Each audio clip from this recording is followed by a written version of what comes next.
Hello, welcome to Rock Training. In this video, we'll be talking about how to set up a room management reservation. We'll use room management anytime we want to reserve a room or a resource for things like events, studies, or meetings, and we'll also use it for events that happen off-site, not necessarily at a campus and not necessarily requiring a room or a resource. So to start out, we want to begin on our Rock home page. And there are two ways to get to room management. The first is under the tools icon. So we'll click on that and scroll down to room management. And that takes us right to the room management page. Alternatively, we can also get to room management under the quick links section, also on the home page of Rock. So we'll scroll here to the very last link and click on room management. And you'll see that takes us right there also.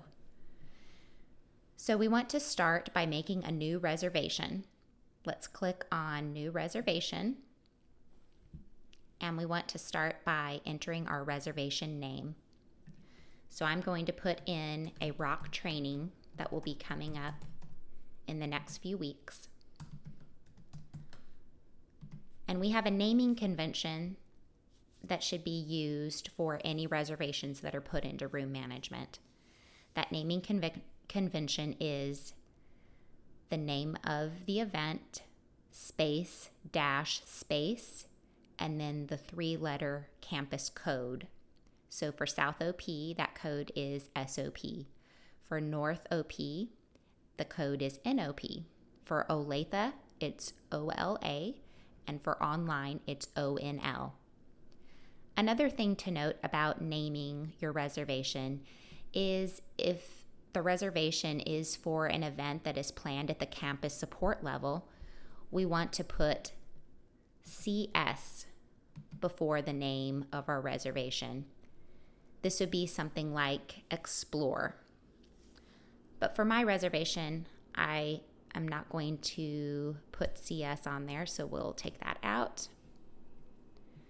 And I want to move on to the schedule. So we're going to click Edit Schedule and put in the date and the time for our reservation. So mine is happening March 23rd, and the time is 10 a.m. And I also want to put in the duration. We always want to put a duration in because this will show everybody the time of your reservation. So the total time, not just the start time. So for my reservation, the duration is going to be 1 hour. And you'll notice here, we can put in a one-time event or a recurring. Recurring would be something happening weekly, like a short-term study or something like Grace Students on Wednesday nights, or it could be something happening monthly. But for my reservation, it's just a one-time event, so I'm going to leave one time selected and click OK. And now we're going to move on to these next two fields, setup time and cleanup time. There always has to be something in these fields. It could be 0. I could put 0 if I wanted it to be. However, this setup time and cleanup time is going to give you a buffer on the front end and back end of your reservation. So if you need to get into whatever room or rooms you're using a little bit before your event begins for things like setting up food and drinks, putting materials in the room, maybe you need to set up your laptop to get it ready to show something on the screens. So you want to give yourself a little bit of buffer time. So for mine, I'm going to put 15 minutes. And then this cleanup time is kind of the same thing. It gives you a little buffer for things like cleaning up, or if you sense that your reservation could go a little bit longer. So for my Rock training, there's a chance it could go more than an hour. So I'm just going to give myself even a little bit more of a buffer time, and I'm going to put in 30 minutes. Now here in this campus section, this is where we want to select where the event is actually occurring. So for my rock training, it's happening at South Overland Park, so I'll select that.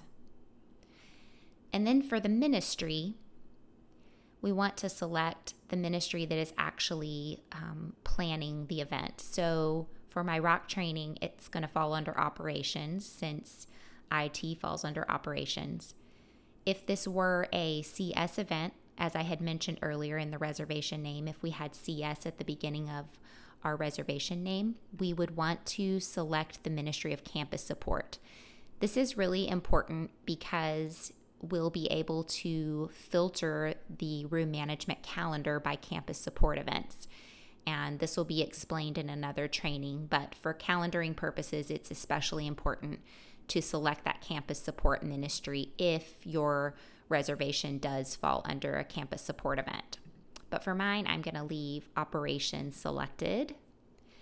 And now I want to put in the number attending. This is really, it doesn't have to be exact. It just needs to be kind of a ballpark figure of how many you think will attend.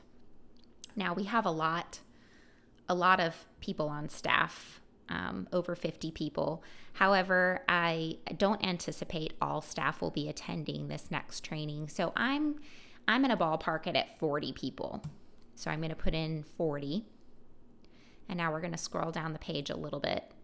And you'll notice here an administrative contact has already been filled in. The administrative contact is always the person putting in the reservation. The event contact, that is who is, it could be the same as the administrative contact, but you always want to put for the event contact whoever is going to be planning the event or actually on site during the event to manage the reservation. So for mine, I'm going to put Jordan Vanacker, since he is the IT director and in charge of all of this. And you'll notice since I selected him, it auto-filled in his contact information. So that's really cool. So now we are going to scroll back up to the top of the page and we want to move to the right-hand side of the page. This is where we are going to add any locations and resources that we might need for our reservation. So for mine, I am planning to do my training in the venue. So we want to select this green plus button, and that is going to give us a drop down of locations. And we want to select the appropriate campus and click the drop down next to it.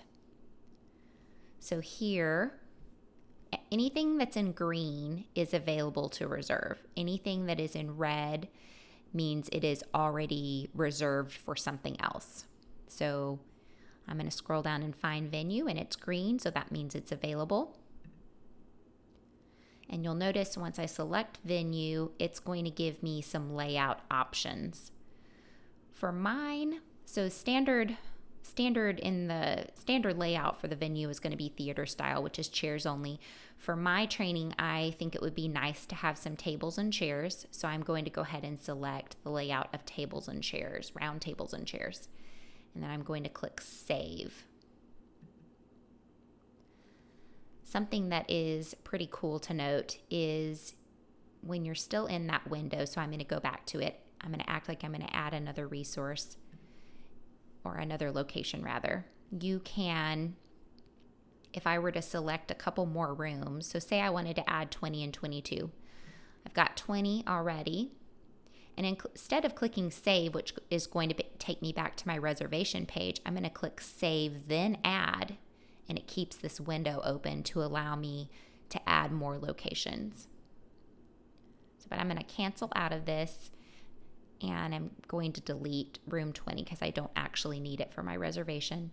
So this is also something to note. You can delete any locations or resources off of here. Just because one of them is put on there doesn't mean you're stuck with it. You can delete it. So like I said, I don't need room 20. I'm going to go ahead and delete that off of my locations.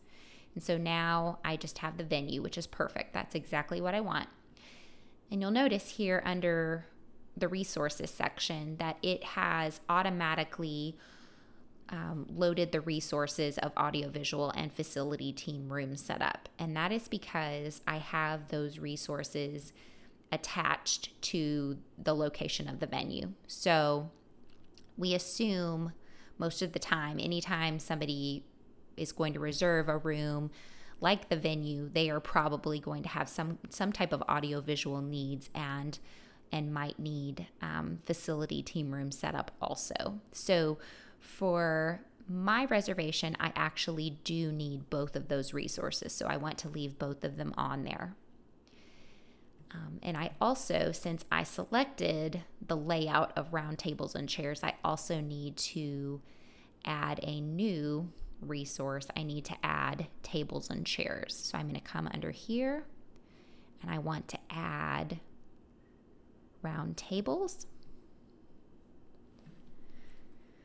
And for mine, let's see, if we're doing 40 people, we'll probably do 6 people per table. I'm going to go ahead and do 7 tables just to be safe so that we can distance a little bit. And then instead of clicking save, since I still need to add my chairs, I'm going to click save, then add. So it will leave that window open for me. And now I can come under here and select the black stacking chairs. And I'm going to put the quantity of 40, which is how many people I think will probably attend. Now I'm going to click save since I'm done with this window. And it's going to load all of my resources here that I need. And so now under additional info, we have to fill out anytime you select the resource of audiovisual, facility team room setup, childcare, or promotion request, you will be required to fill out this additional info. And that just gives the approvers for those resources, it gives them a little more information about your reservation, about what you're actually needing. So under audiovisual, no, we are not going to have live music. I'm going to put Jordan as the person responsible for AV needs. And then I'm just going to actually copy his email address and his phone number from over on the left-hand side. And under facility team room setup, it's asking us again, how many people do we want to accommodate? So we're going to say 40. How do we want the room set up?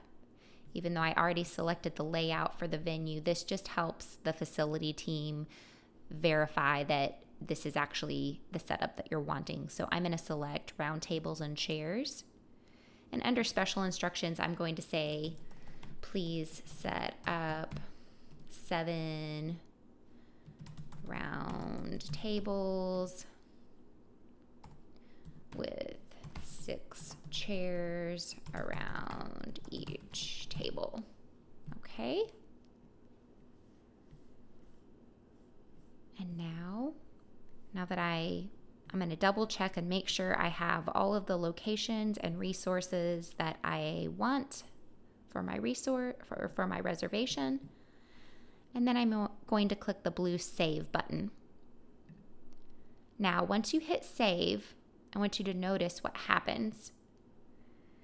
It saves the reservation as a draft. Nothing has yet been submitted, so it has not entered the approval process yet for the resources. So my reservation is just sitting here as a draft. To actually get it to enter the approval process, we want to click the green submit button. And now as soon as I do that, you'll see it will change. So we'll go back up here and look. And instead of draft, it now says pending initial approval. All of the locations in room management are set to be automatically approved. So it kicked off a workflow, and that workflow in about a minute or two is going to show the location as approved. So if we come back, if we were to refresh this page, it will show the location of venue as approved. The resources, when after you click that submit button, each resource will send an email to the approver of that resource. So for audio visual, it will send an email to the approver letting the person know they have a new reservation to approve. And the same for facility team room setup. Okay, so our reservation has been submitted. So now I'm going to show you how to link your reservation to an event. This is very important. Really, we want to always use this event function, whether it's an internal event or whether it's a public event that's actually going to go on our website's event calendar. So you just want to scroll all the way to the bottom of this page when you're still in your reservation page and click on the event tab. And scroll back down. And then we want to click the green plus button. And when we do that, it brings up this new window and it's asking us, is this an existing event or is this a new event? For this one, I am going to put it in as a new event. But this is important to note, we do have a lot of existing events. So I would, if you're not sure, go ahead and glance through the list. Now it's pretty lengthy, but it's all alphabetical order. First at the top, we have internal events, and then underneath we have public events. So if you do find your event in that list, go ahead and select it versus clicking new event. However, for mine, I'm going to click new event. And when I do that, you'll notice it automatically populates with the name of my reservation. Now, this is another thing that is important to note. Those naming conventions that I mentioned earlier at the beginning of the training, those naming conventions are strictly to be used internally. So if this were something I was putting on the public calendar, I do not want to keep that 3-digit name on there. If this were a public event, I would simply put it in as Rock Training. However, since this is internal, we can go ahead and keep it as Rock Training-SOP. And I'm going to say Rock Training for staff.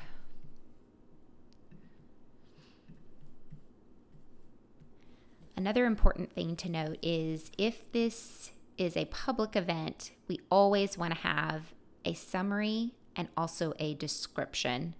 For internal, since this is going on the internal calendar, it is not important to have a description. It is helpful to have a short summary just to let everybody know what that is. Another thing we want to add, if it were a public event, we would put in the correct audience. So if it was a Grace Kids event, for example, we would select Grace Kids as the audience. If it were a Grace Study, we would select adults. If it was a Grace Students event, we would select Grace Students. So that's just to give you some examples. But like I said, audiences only need to be selected for public events, not internal ones. So now we're going to come under here, under calendars, and we're going to select internal, since this is strictly an internal event. It's not happening anywhere on the public calendar. So details URL, we can leave that blank, and we're going to click next.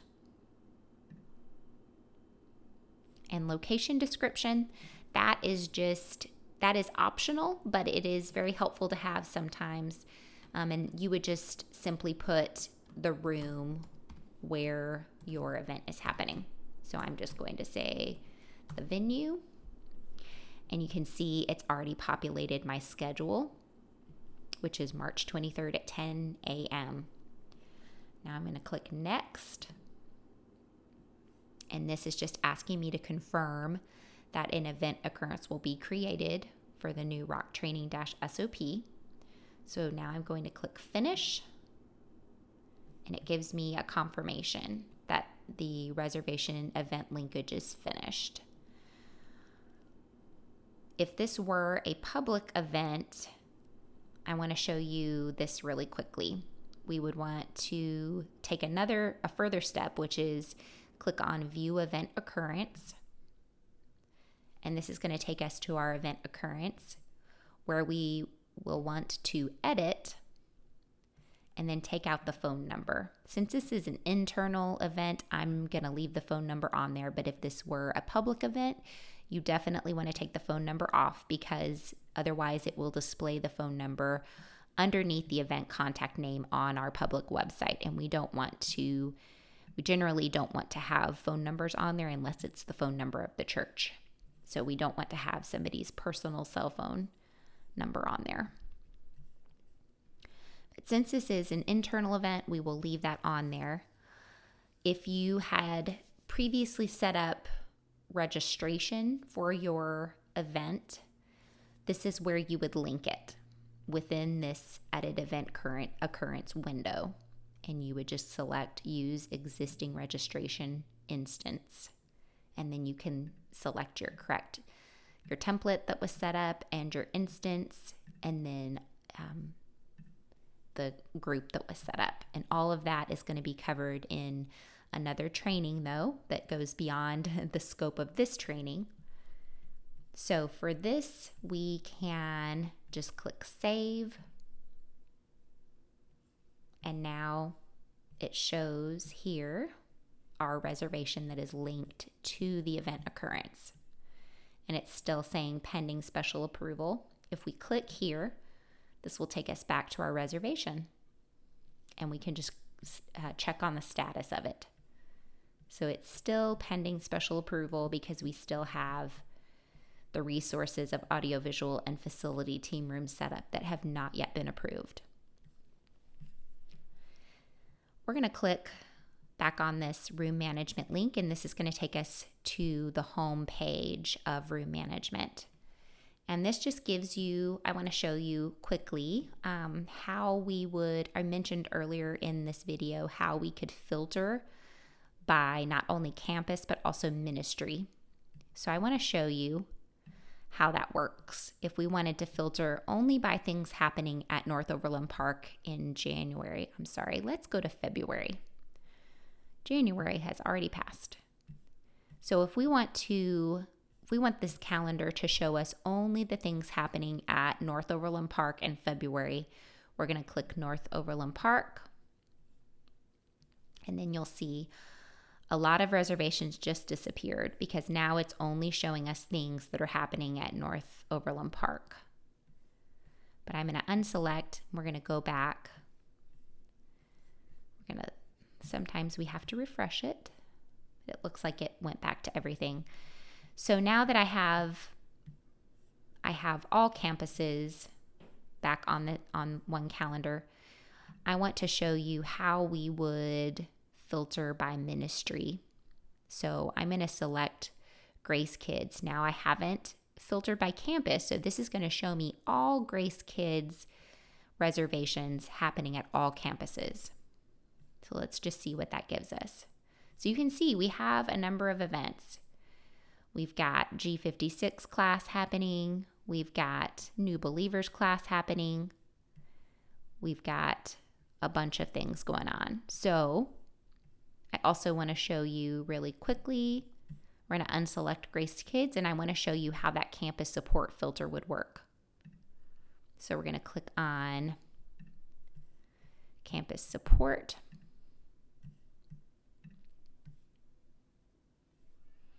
And now it should only be showing us things that are campus support reservations. So we've got some growth path studies showing up. We've got some CS Connections meetings. We've got Explore showing up.